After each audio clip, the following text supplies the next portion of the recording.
Hi to all. మన విజయవాడలో అయితే కనుక సంక్రాంతి సంబరాలండి విజయవాడ మహానగర్ లయన్స్ క్లబ్ వాళ్ళు నిర్వహిస్తున్నారు. ప్రతి సంవత్సరం చేస్తారండి. ఈ సంవత్సరం అయితే కనుక 10వ సంవత్సరం. నేను లాస్ట్ ఇయర్ కూడా వెళ్ళాను. లాస్ట్ ఇయర్ కూడా వీడియో అయితే అప్లోడ్ చేశాను. ఈ ఇయర్ కూడా షార్ట్ అండ్ స్వీట్గా పెట్టాను. సో సంక్రాంతి సంబరాలంటే ఎలా ఉంటాయి, పాతకాలంలో ఎలా ఉన్నాయి, 50 సంవత్సరాల క్రితం ఇప్పుడు ఎలా ఉంటున్నాయి అనేది వివరంగా చెప్పారు వక్కలకట్ట భాస్కర్ రావు గారు.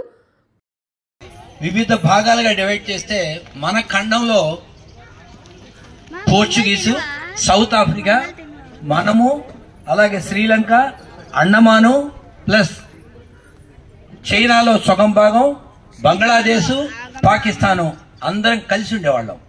అందరం కలిసి ఒకటిగా ఉండేవాళ్ళం. పోవడం జరిగింది. మన దేశంలోకి వివిధ రకాలైనటువంటి ఇటలీ, సౌత్ ఆఫ్రికన్స్, సముద్రంలో దొరికేటువంటి సముద్రాలకు సంబంధించినట్టు వీటన్నిటిని కూడా తీసుకొని మనం జీవిస్తూ ఉండేవాళ్ళం. అలా ఈ నెలలో, ఈ డిసెంబరు జనవరి నెలలో మనకి రైతులకు పంటలు వస్తాయి. పొలాలలో పండి రకరకాలైనటువంటి పంటలు, ఒక్కొక్క ప్రాంతంలో ఒక్కొక్క రకాలైనటువంటి పంటలు వస్తాయి. ఆ పంటలు తీసుకొని రైతు సంతోషించేవాళ్ళు. సంవత్సరానికి ఒకసారి ఆదాయం. ఆ ఆదాయం కూడా పంటల ద్వారా వచ్చే ఆదాయమే. ఆ ద్వారానే కుటుంబం అంతా కూడా పోషించాలి. పెళ్లిళ్ళు, పేరంటాళ్ళు, చదువులు ఇవన్నీ కూడా చేయాలి. ఇది ఒకవైపు అయితే, మన భారత ఖండంలో ప్రత్యేకంగా మన ఆంధ్రప్రదేశ్, తమిళనాడు, కర్ణాటకలో కొన్ని కళలకు ప్రాధాన్యత ఉంది. అనేక రకాలైనటువంటి కళలు. అందులో ముఖ్యమైనటువంటిది ఈ భరతనాట్యము, కథకు, ఇట్లా అనేక రకాలైనటువంటి కళలు ఎప్పటి నుంచో ఉన్నాయి. కొన్ని వందల వేల సంవత్సరాల నుంచే ఈ కళలన్నీ కూడా మనం పోషిస్తాం. తర్వాత మీకు డౌట్ రావచ్చు, ఈ హరిదాసులేంటి, అంటే గంగిరెద్దులు ఏమిటని. హరిదాసులు, గంగిరెద్దులు, బుడబుక్కల వాళ్ళు, చెంచులోళ్ళు, తర్వాత తోలుబొమ్మలాట వాళ్ళు, కాటికాపర్లు, ఇలా ఎవరికి వాళ్ళు వాళ్ళ కులాలను బట్టి, వాళ్ళ ఆచారాలను బట్టి, వాళ్ళ వృత్తుల్ని చేపట్టి దాని ద్వారా అది ప్రదర్శించి పల్లెకి తిరిగి ఆ పల్లెలో ఉన్నటువంటి ఔన్నత్యం గురించి, అక్కడ ఉన్నటువంటి రాజుగారి గురించి తెలియజేస్తూ జీవనోపాధి చేసేవాళ్ళు. భాగవతము, రామాయణము, మహాభారతము, దైవపరమైనటువంటి విషయాలన్నీ కూడా ఎప్పటికప్పుడు అన్ని చెబుతుండేవాడు. విష్ణుమూర్తి యొక్క అవతారాలు ఏంటి, అలాగే శివుడి యొక్క విధానాలు ఏంటి, ఇవన్నీ చెబుతూ ఉంటాడు. ఒక్కొక్కడు ఒక్క రకం. గంగిరెద్దులు, ఆ గంగిరెద్దు అయితే ఆ ఊళ్ళో ఉన్నటువంటి విశేషాలన్నీ చెబుతాడు. మీరు విన్నారో లేదు, బుడబుక్కల వాళ్ళు వస్తారు, వాళ్ళు కూడా అట్లాగే చెప్పేవాళ్ళు. తర్వాత తుపాకీ తీసుకొచ్చేవాళ్ళు ఎవరు, పిట్టల దొరలు. ఆ పిట్టదొరలు వస్తే అక్కడ ఉన్నటువంటి రాజుగారిని వాళ్ళని పొగుడుతూ, ఎవరికి వాళ్ళని పొగుడుతూ ఇలా వస్తూ ఉండేవాళ్ళు. నాకు బాగా తెలుసు. నా వయసులో ఉన్నటువంటి వాళ్ళు, పల్లెటూళ్ళలో ఉన్న వాళ్ళందరికీ ఇవన్నీ కూడా బాగా తెలిసే ఉంటాయి. అలాగే ఈ సెలవులు రాగానే, సంక్రాంతి సెలవులు రాగానే ఇప్పుడులాగా అందరూ వివిధ దేశాలు పంపించి తల్లిదండ్రులు ఒక్కళ్ళు ఇంట్లో ఉంటున్నాం ఇప్పుడు మనం. ఈ పూర్వం అట్లా కాదు, ఇంటి నిండా జనం ఉండేవాళ్ళు. అన్నదమ్ములు, అప్పచెండిళ్ళు, మేనత్తలు, మేనమామలు అందరూ కూడా కలిసి ఉండేవాళ్ళు. అందరూ కూడా కాలక్షేపం చేస్తూ ఉండేవాళ్ళు. ఈ రకంగా సంక్రాంతికి ఒక ప్రాముఖ్యత ఉంది. పల్లెటూళ్ళలో పంటలు పండేటువంటి టైంలో, పంటలు ఇంటికి వచ్చేటువంటి టైంలో వివిధ మతాలు, వివిధ భాషలు, వివిధ కళారూపాలను ప్రదర్శిస్తే, ఆ రైతుల దగ్గర ధాన్యం ఉంటే ఆ ధాన్యాన్ని వాళ్ళకి ఇస్తే వాళ్ళు సంతోషించేవాళ్ళు. ఆ జీవితం, ఆ సంవత్సరం మొత్తం కూడా ఆ సంక్రాంతి నెల, ఆ నెల వచ్చేటువంటి ఆదాయంతోనే జీవించాల్సినటువంటి పరిస్థితి ఉంది. ఇటువంటి ఎన్నో కళలు, ఇవన్నీ ఇట్లా చెప్పుకుంటే ఒకరోజు చెప్పొచ్చు కార్యక్రమం. మా తపన, మా ఆలోచన మీకు ఇన్ఫర్మేషన్ ఇవ్వడానికి. పక్కన ఉన్నటువంటి ఆంటీ, అక్క ఎక్కడికి పోదు, తేగలు ఎక్కడికి పోవు, రేక్కాయలు ఎక్కడికి పోవు. ఒక్కటి మాత్రం ప్రామిస్గా చెప్తా, 3 దాకా అన్నీ ఇక్కడే ఉంటాయి. 3 దాకా తిన్నవాళ్ళకి తిన్నంత. అవునా? ఇప్పుడు ఈ మధ్యలో ఎక్కడో చూసా, హోటల్లో తిన్నవారికి తిన్నంత భోజనం, బిర్యానీలు, మటన్లు ఇవన్నీ కూడా పెడుతున్నారు. నేను అనుకున్నా, తిన్నవాళ్ళకి తిన్నంత హోటల్స్ పెడుతున్నారు. చూసారా మీరు పేరు ఎక్కడన్నా? తిన్నవాళ్ళకి తిన్నంత అని. తాగిన వాళ్ళకి తాగినంత అంటారేమో.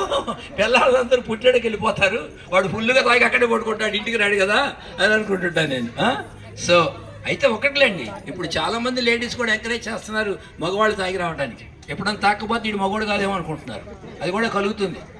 ఈ మధ్యలో నా వయసు వాళ్ళు కాదులే, మా పిల్లల వయసు, మనవాళ్ళ వయసు వాళ్ళు ఇల్లు కట్టుకుందామండి రాండి అని చెప్పి ఇన్వైట్ చేస్తే, గృహప్రవేశానికి వెళ్ళకపోయినా తర్వాత వెళ్తే వాళ్ళు అన్నీ చూపిస్తున్నారు. చక్కగా కిచెను, డైనింగ్ హాలు, బెడ్రూమ్స్, చక్కగా అట్లా ఓపెన్ థియేటరు, 2 జిమ్ము, తర్వాత హోమ్ థియేటర్ అన్నీ చూపిస్తూ టెర్రస్కి వెళ్ళిన తర్వాత ఇక్కడ బార్ అండి, బార్ కౌంటర్ పెట్టామండి అని చెబుతున్నారు. చూస్తే ఆమె నవ్వుతుంది భారత వంట అంటే. సరే ఆమె అనుకోవచ్చు వీడు తాగి అక్కడ పడిపోతాడో, ఎందుకు ఇక్కడే తాగి పడి ఉంటే మనకి ఇబ్బంది లేదని అనుకోవచ్చు ఆడవాళ్ళు. సో మన సంస్కృతి అటువైపు బాగా ప్రయాణం చేస్తుంది. నా ఆలోచన ఏంటంటే ఆ సంస్కృతి కూడా ఒకసారి తెలియజేద్దామని. భరతనాట్యం నేర్పిస్తామని, కథక్ నేర్పిస్తామని, పాటలు నేర్పుతామని, ఇట్లాగే సంక్రాంతి చేస్తామని, దీపావళి చేస్తామని అక్కడ వాళ్ళు చేస్తున్నారు.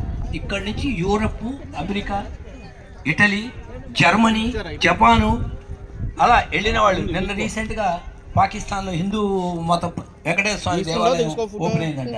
దుబాయ్లో వెంకటేశ్వర స్వామి టెంపుల్ కట్టారు. మనం కానీ వెంకటేశ్వర స్వామి టెంపుల్ మనం గుళ్ళోకి వెళ్ళడానికి మొత్తం కుదరదు, నాకు వద్దుబ్బా అని అంటారు. ఒక్కొక్కళ్ళు ఒక్కొక్క రకమైనటువంటి సిస్టమ్. సో ఏది ఏమైనా మన సంస్కృతి పిల్లలకి చెప్పండి. విన్నారా అండి? వక్కలగడ్డ భాస్కర్రావు గారు చెప్పిన సంక్రాంతి సంబరాలు అనేది ఎలా ఉండాలో, ఎలా ఉంటున్నాయో, ఇప్పుడున్న కాలమానం ప్రకారం ఎలా జరుగుతుందో అన్నీ వివరంగా చెప్పారు. మీ పిల్లలకి మీరు తప్పకుండా వినాల్సిన వీడియో అండి. ఎవరన్నా ఒక్కళ్ళు విన్నా కూడా నేను చాలా హ్యాపీగా ఫీల్ అవుతాను. ఇప్పుడున్న పిల్లలకి వాటి పేర్లు, వాటి విశిష్టత ఏమీ తెలీదు. సో ఇలాంటి ఇన్ఫర్మేషన్ వీడియోకి నా ఛానల్ అయితే కనుక కన్సిడర్ చేయండి. అండ్ నచ్చితే కనుక యాజ్ యూజువల్ సబ్స్క్రైబ్. ఇదే కాదండి, అక్కడ మనకి రిటర్న్ గిఫ్ట్గా మాకైతే కనుక శారీ, ఇంకా అక్కడ ఏమేమి ఇచ్చారు, అదే కాకుండా మనకి సంక్రాంతి అంటే అరిసెలు, బూరెలు, కజ్జికాయలు ఇవన్నీ కూడా రిటర్న్ గిఫ్ట్ కింద ఇచ్చారు. చాలా గేమ్స్ అయితే ఆడిస్తారు. ప్రతి సంవత్సరం కూడా చాలా బాగా జరిగిద్దండి. నాకైతే కనుక అసలు వక్కలగడ్డ భాస్కర్రావు గారు మాట్లాడుతుంటే అలా వినాలనిపిస్తుంది. ఎందుకంటే అంత వివరంగా ఉంటుంది. వారు మాట్లాడే విధానం కానీ, పద్ధతి కానీ చాలా బాగుంటుంది. ఎందుకంటే వాళ్ళ అనుభవాలే అండి మాకు పాఠాలుగా ముందుకు నడిపిస్తూ ఉంటాయి. ఇప్పుడున్న జనరేషన్ పిల్లలకైతే కనుక కంపల్సరీ ఈ వీడియో అయితే కనుక చూపించండి. ఎందుకంటే సంక్రాంతి అనేది అందరికీ తెలియాల్సిన విషయం. ఇప్పుడున్న పిల్లలకి ఏంటంటే కొత్త డ్రెస్ వేసుకోవటం, పండగ వెళ్ళటం, హ్యాపీగా కొంచెం హోటల్కో ఎక్కడికో తినేసి రావటం, అలా కాకుండా పండగ వాతావరణం ఎలా ఉంటుంది ఆయన మాటల్లో చాలా స్పష్టంగా చాలా బాగుంటుంది. నచ్చితే కనుక యాజ్ యూజువల్ ఈ వీడియోని షేర్ చేయండి. ఇప్పుడున్న జనరేషన్ పిల్లలకి ఫార్వర్డ్ చేయండి. ప్రతి సంవత్సరం పిల్లలకి అక్కడ ఉన్న చిన్న పిల్లలకి భోగి పళ్ళు పోయటం కానీ, అక్కడ పండగ వాతావరణాన్ని అయితే కనుక కళ్ళ కట్టినట్టు చూపిస్తారండి. భోగి పళ్ళు కానీ, హరిదాసులు కానీ చాలా బాగా సిటీల్లో ఇంత బాగా చేయటం అనేది నాకైతే బాగా నచ్చిద్ది అనమాట. మీకు కూడా నచ్చితే కనుక ఫాలో అవ్వండి. ఇలాంటి మంచి మంచి కంటెంట్ అయితే కనుక నా ఛానల్లో ఎప్పటికప్పుడు వస్తూ ఉంటుంది. నచ్చితే కనుక as usual subscribe. Stay tuned for more videos.